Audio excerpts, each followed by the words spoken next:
Pacific ocean हमारी सोच से भी ज़्यादा बड़ा है। चिली के साहिली समंदर पर पैसिफिक ओशन में अगर अर्थ के आर पार सुराख किया जाए तो तब भी वो सुराख अर्थ की दूसरी साइड पर पैसिफिक ओशन में ही निकलेगा। नाजरीन, दुनिया में टोटल 5 ओशन पाए जाते हैं। इन 5 ओशन में सबसे बड़ा ओशन पैसिफिक ओशन कहलाया जाता है और ये टोटल 165 स्क्वायर किलोमीटर के एरिया पर फैला हुआ है।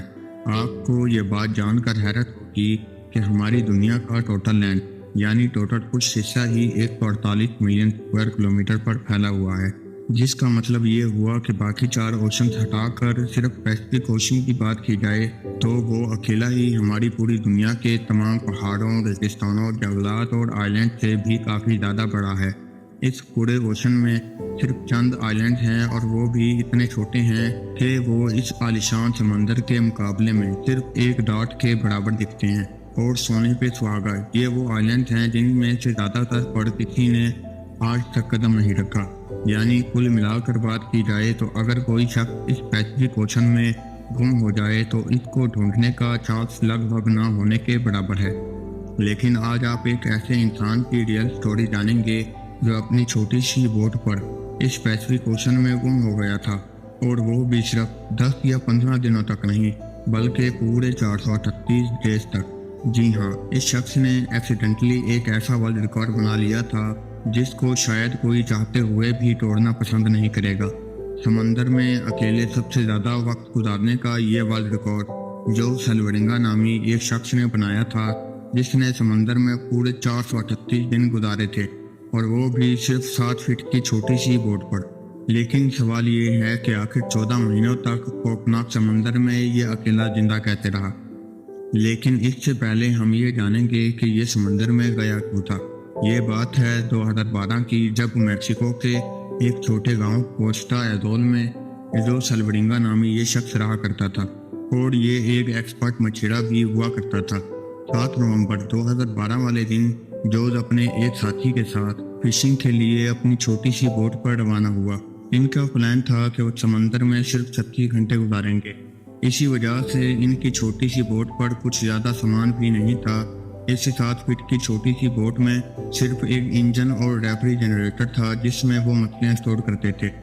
अपने साथ सिर्फ एक दिन का खाना पीना लेकर जाने वाले दोस्त को कहाँ मालूम था कि इसके अगले 438 दिन इसकी ज़िंदगी के बदतरीन दिन होने वाले हैं। वो मैक्सिको के साहिल से 120 किलोमीटर दूर गए और अपना जाल बिछा दिया।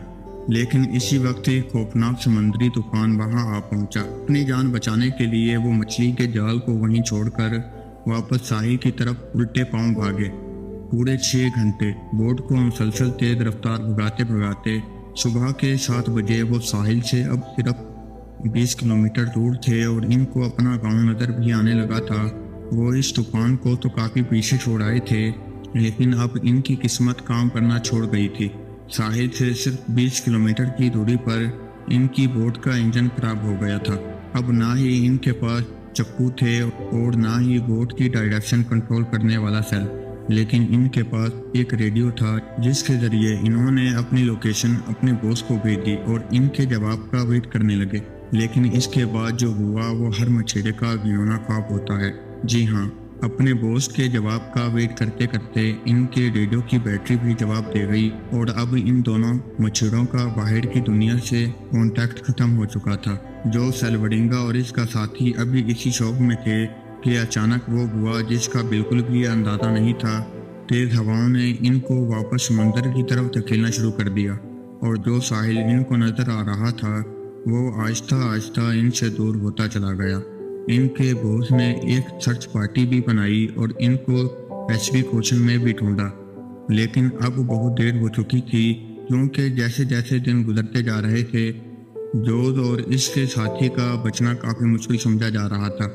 इस हादसे को अभी 5 दिन ही गुजरे थे और हवाओं ने जोज की बोट को साहिल से 150 किलोमीटर दूर धकेल दिया था। वो समंदर के ऐसे हिस्से में पहुंच चुके थे जहां हर डायरेक्शन में सिर्फ पानी ही पानी नजर आ रहा था। इनको मालूम था कि इनकी बोट इतनी छोटी है कि इसको दूर से भी स्पॉट नहीं किया जा सकता। ना ही इनके पास कोई फ्लेयर गन थी और ना ही वो आग लगाकर धुएं से सिग्नल दे सकते थे। यानी जोध और इसके साथी को अच्छी तरह इल्म हो चुका था कि इनके बचने का चांस 1% से भी कम है। जो खाना पीना वो साथ लाए थे वो पहले ही खत्म हो चुका था, इसलिए अब पेट भरने के लिए इन्होंने अपने हाथों से ही इन परिंदों को पकड़ना शुरू कर दिया जो इनकी बोट पर आकर बैठे थे, या फिर बोट के आसपास मौजूद मछलियों को पकड़कर खाने लगे। समंदर का खारा पानी पीने से इंसान की मौत हो सकती है, इसी वजह से इन्होंने बारिश का पानी समंदर में तैरने वाली प्लास्टिक बोतल में जमा करना शुरू कर दिया। लेकिन जब बारिश कई दिनों तक नहीं पड़ती थी तब वो अपनी प्यास बुझाने के लिए मछलियों और टर्टल्स का खून पिया करते थे, और वो भी तब जब वो इनको पकड़ने में कामयाब होते थे।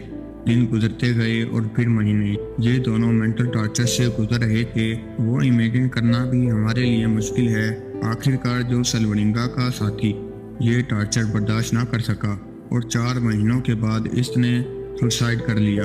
अब इस छोटी सी बोट पर बात करने के लिए भी इसके पास कोई नहीं था और वो चारों तरफ गहरे इस समंदर में अकेला जिंदगी गुजारने लगा।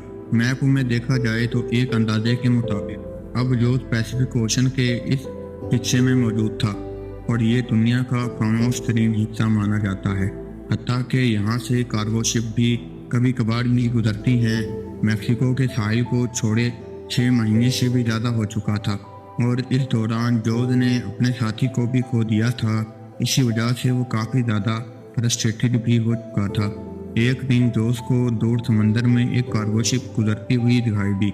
पिछले 6 महीनों में वो पहली शिप देख रहा था और ये मंजर देखते ही इसके जिंदा रहने की उम्मीद वापस से आने लगी। जोज ने कार्गो शिप की तरफ हर तरह के इशारे किए, लेकिन बदकिस्मती से शिप के ग्रोह को ये छोटी सी बोट नजर नहीं आई और देखते ही देखते इसकी जिंदा रहने की उम्मीदों पर एक बार फिर से पानी फिर गया।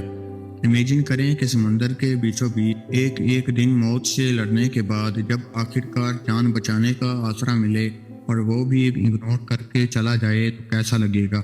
11 महीनों के बाद जोध अपने इस छोटी सी बोट पर 8000 किलोमीटर ट्रैवल कर चुका था।